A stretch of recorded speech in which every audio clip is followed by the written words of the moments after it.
Everybody, welcome to this episode of Think Business Live. I'm looking forward to talking with Matt Putra. Matt, it's great to connect with you. You are an experienced fractional CFO. You're the founder of Eightx, EIGHTX.co. Run your business with more cash and less stress. I want to talk about this because I think a fractional CFO is something that a lot of people don't think about until they think about it. It's kind of like a business coach. You don't think you need it until you know you need it. Yep. And so I like to start off. I'm a business coach. I work with successful people who are stuck. I get them unstuck all over the globe. And so where's a recent stuck point that you find people as they bridge over from not knowing they need a fractional CFO to needing a fractional CFO? What's that unstuck point that they get to? Yeah, I think one of the big ones is I hear a lot like we're just growing so fast. I just don't know where it's all going. I don't know if it's going to work, and that's where we come in and we kind of we can paint the picture and say, look, based on what's happening today, it's going to work. And we've had a conversation where we said to somebody, based on what's happening today, this is not going to work at all. And so then focus turns to helping them figure out their model. What are they going to do differently? Yeah. And I'll comment on that too. When people talk about growing so fast, one of the things they forget sometimes, I see this as a business coach, is especially I work with startups to Fortune companies and everything in between. Yeah. But with kind of the smaller to medium-sized companies, you sometimes, especially, you get away, you start growing your ideas, you start growing the company, you start growing so fast.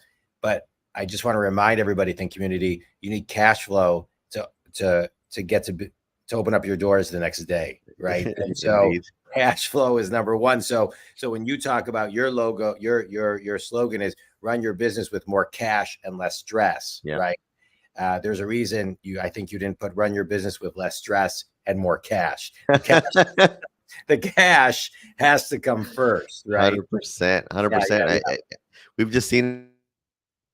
Hold on, you put it on mute. You put your thing on mute. Is that better now? Oh yeah. So tell me, you were saying, you said, the people that are profitable and they have 3 to 6 months of cash in the bank, 3 to 6 months of OpEx in the bank. Those people are not stressed. Those people are enjoying running their business. Correct. Generally. Yeah, good. No, I appreciate that. I do want to kind of continue that topic though. What is one thing, Matt, that companies can do to make sure that they're putting 3 to 6 months of cash flow in reserves and that they are always kind of focused on profitability? Yeah. The big one is delaying fixed costs. So hires or rent or offices or whatever, subscriptions even, or longer term commitments. I would say the people that have been the happiest that I've seen are the ones that delay those longer. So they just run lean and they just sock money away. And they work maybe a bit harder than those that don't, but they enjoy it more in my experience. Yeah, that's really important. No, I appreciate that. Let's talk about, I want to do kind of a mini business course, because Eightx was created to help e-commerce owners scale their businesses with more cash and less stress. Yeah. And I think sometimes, to kind of keep on the theme of what we're talking about, sometimes people have a hard time articulating kind of the how they're going to scale their business. Yep. And so if you kind of can break that up into 3 areas, what are 3 things people need to think about when it comes to scaling their business? Yeah. I mean, demand, profitable customer acquisition, right? I mean, you need to know how much it costs to acquire customers. You need to know what the average payback period is of your customers when you acquire them. I'd say that's one. I think if you can get that locked down, if your first purchase profitable, or if you have a payback within 3 months, then you have a model that can scale. Then it's retention, right? Can you retain your customers longer than your competitors? Can you retain your subscribers? I think, again, demand gen, right? Like if you have a product that retains people, if you have a model and a communication platform and methods that retain your customers, those 2 things, again, acquire them and retain them. And then other than that, I mean, I think It's really just cash preservation. So if you can do those three things, your business can grow. Can you negotiate with suppliers? Can you delay fixed costs? Can you hire from offshore instead of from North America or whatever? If you can do those things, uh, then I think your business can scale no problem. I love it. I love it. Let's talk a little bit more about retention, because I think retention is a big piece, right? So Yeah. companies, they know what it costs to, or they need to know, and if they do know what it costs to get a client, Hmm. to your point, I don't know if companies know as much the lifetime value of a client, right? And so you have the lifetime value of a client, and then if they know it, they're not reverse engineering what they need to do to actually retain that Yeah. client, Yeah. right? As the markets change, as just things change in business and in the market. So Hmm. what are some of the things as a CFO, because the CFO is typically the CEO's right hand person, right? Yeah. And so what is a CFO advising the CEO and the COO on how to retain? Um, I mean, I think it starts with product, right? Like you need to have a product that people want to buy more than once. And there are varying like levels of retention. So for apparel, I mean, if you sell t-shirts, people aren't going to come back and purchase every month. So then you have to acquire them quite cheaply. If you have a product where people will come back and purchase every single month, you can pay a bit more to acquire them as long as you keep them. So from my point of view, this is something that we look at with all of our clients every month. We look at their retention, we look at their rates, we look at how it's changing, we look at the conversion from that first purchase to then a repeat purchase behavior pattern. And for me, it's just look at the data, look at the data. When you see changes in the data, we'll go back and think about what were we up to that month, what was going on, what month was it a season, was it a marketing effort, was it a type of creative that was really working in that month. So from my point of view, it's really just looking at that data and dissecting what it is that happened to make the change, either good or bad. Yeah. And I think also one of the things I see, Matt, is it's looking at the data and forecasting out, and then looking kind of year over year and month over Mhm. month. Meaning, Oh yeah. I think sometimes, okay, so if I'm sitting here, we're recording this in January Hmm. 2024. This is live. It'll get put on the podcast platforms, and um, I'm forecasting out my year because Hmm. I'm looking at the current headwinds on how they may affect me in my business, and then Yeah. reverse engineering a little bit. Talk a little bit about forecasting and how to forecast and how to reverse engineer and course correct along the way. Mm. Yeah. So I mean, obviously we do a lot of forecasting, and a big piece of that is this retention acquisition. So we can show somebody what changes if you retain people 5% better than you did. And so we can kind of paint the picture all the way down to net profit.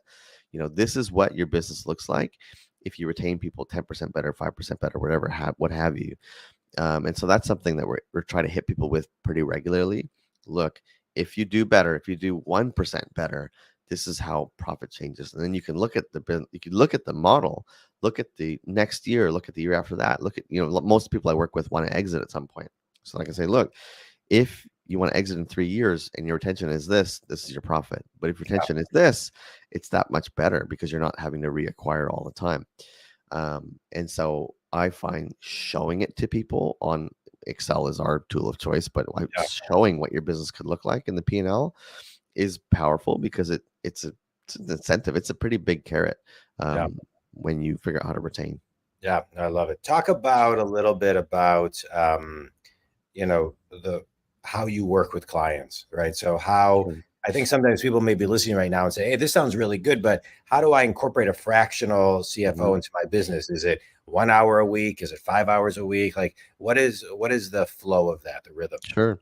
Yeah, we have a couple different models. The more in depth is you can pick multiple days a week. It's pretty expensive, but if you pick the sort of standard, what happens is we do an 8-week sprint. We learn all about your business. We build you a financial model. We do the budgets. We do the planning, all that stuff, and then from there, it's lighter touch. So we're available anytime. Slack, WhatsApp, whatever. Call us when you have a question.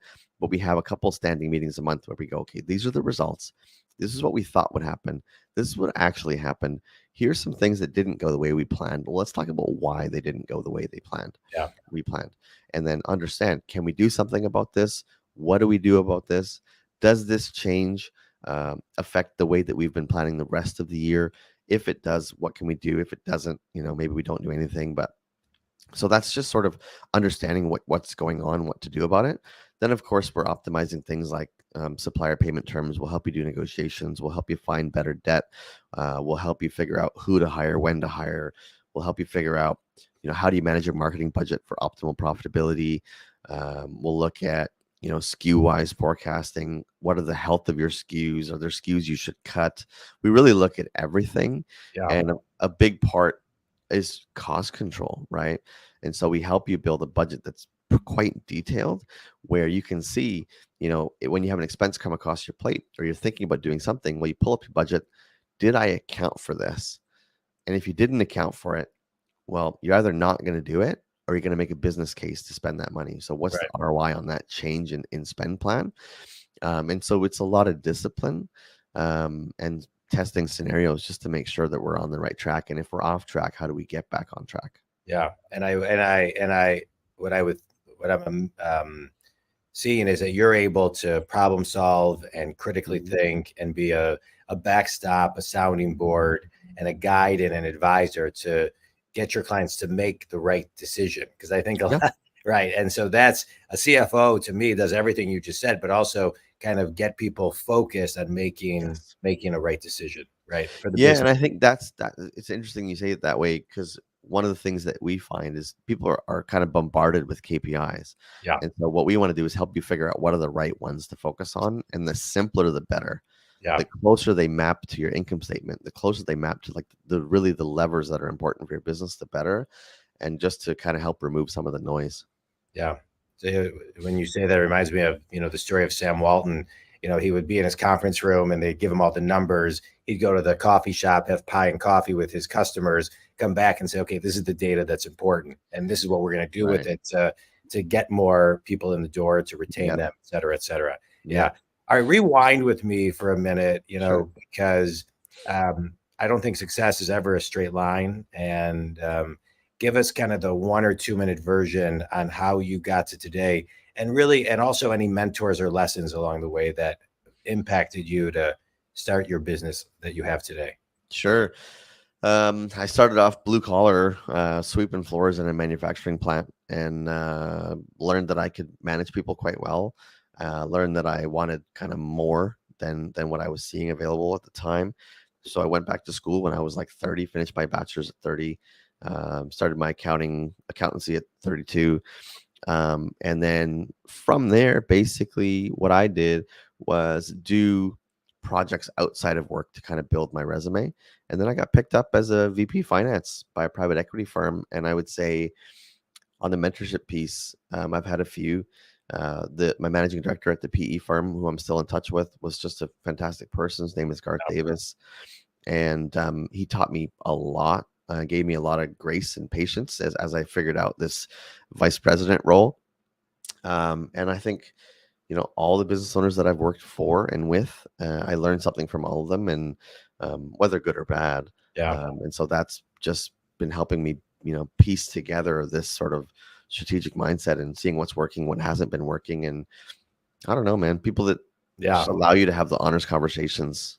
Right. Those are the clients. I was talking to somebody today, a new person was referred to me, and I was sharing with them, like, I can really only work with people who surrender and are open to being coached. Right. Yeah. I think I'm great at what I do, but I can only do it for somebody who's open to it. It's the same thing you're talking about.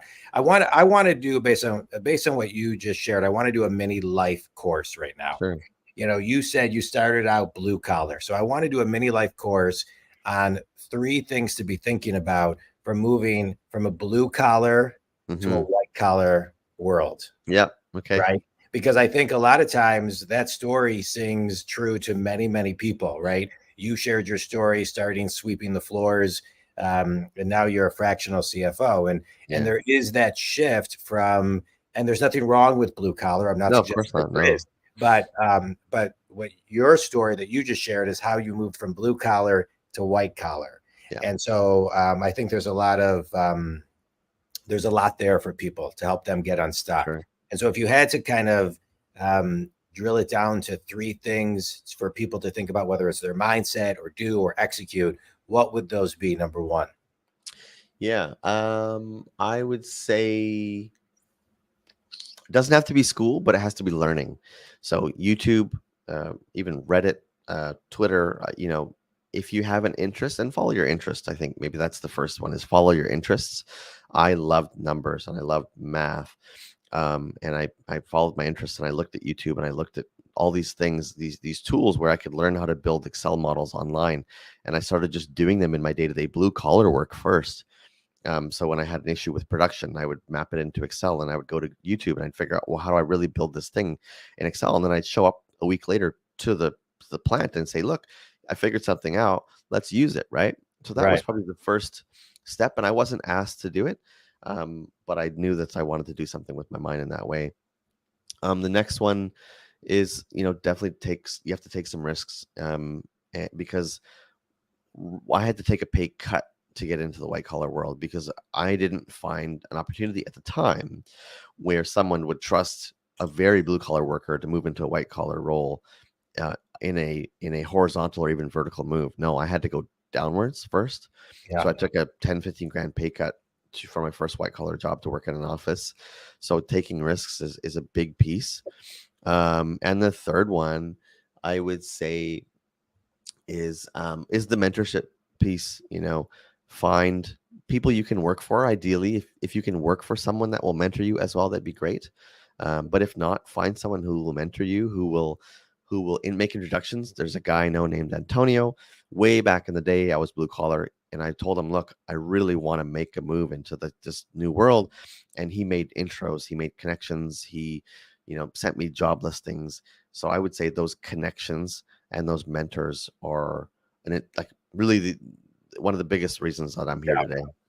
I really appreciate that mini master's class, or that life course, because I think there's so much content in there that will help so many people, no matter where they are in their lives. But going above and beyond, like you talked about, right? And when you want to grow and you want to prove yourself, and taking risks, which I think is so important. Sometimes you got to go 2 steps backwards to go 10 steps forward.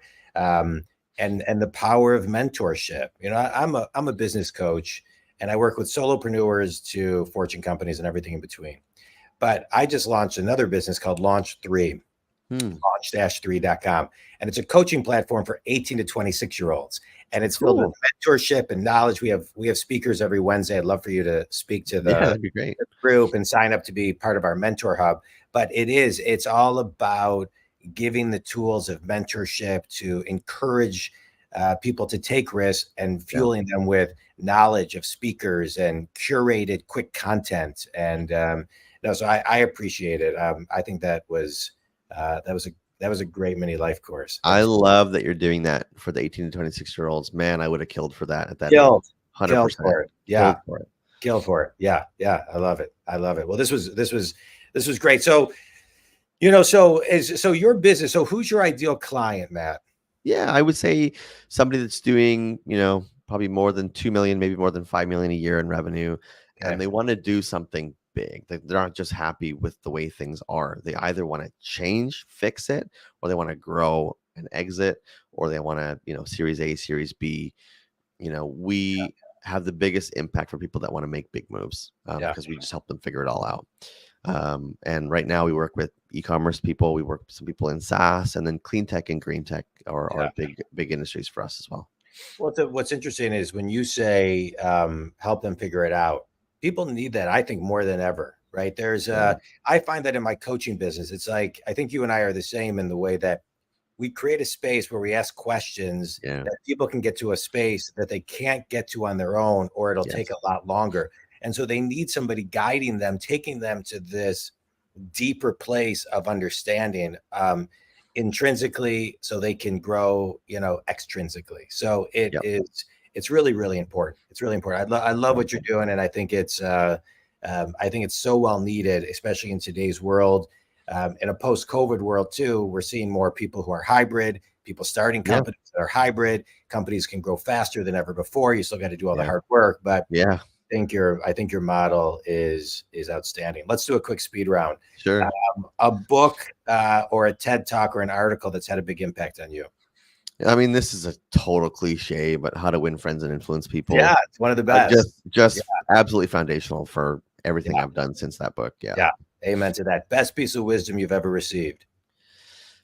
Don't sacrifice family on the altar of success.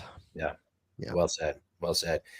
Finish this sentence. One thing every company can do to make sure that they're on the path of daily profitability is stay lean. Yeah. Stay lean. As long as you can. Yeah. Well said. Well said. Tell everybody where they can reach out to you, connect with you, learn more about you. Yeah. My website, eightx.co, eightx.co is a place.